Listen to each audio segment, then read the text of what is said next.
நற்செய்தியிலிருந்து வாசகம். அதிகாரம் 10, இறை வசனங்கள் 1 தொடக்கம் 10 வரை. அக்காலத்தில் இயேசு கூறியது, உறுதியாக உங்களுக்கு சொல்லுகின்றேன், ஆட்டுக்கொட்டிலில் வாயில் வழியாக நுழையாமல் வேறு வழியாக ஏறி குதிப்போர் திருடர் அல்லது கொள்ளையராயிருப்பார். வாயில் வழியாக நுழைபவர் ஆடுகளின் ஆயர். அவருக்கே காவலர் வாயிலை திறந்து விடுவார். ஆடுகளும் அவரது குரலுக்கு செவி சாய்க்கும். அவர் தம்முடைய சொந்த ஆடுகளை பெயர் சொல்லி கூப்பிட்டு வெளியே கூட்டிச் செல்வார்.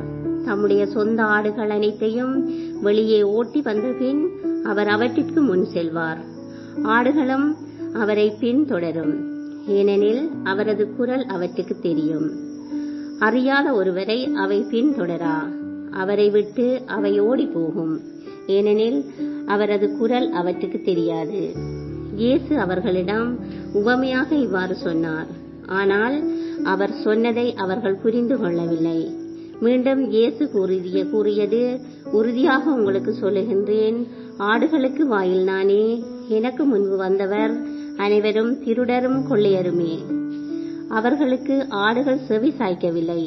நானே வாயில். என் வழியாக நுழைவோருக்கு ஆபத்து இல்லை.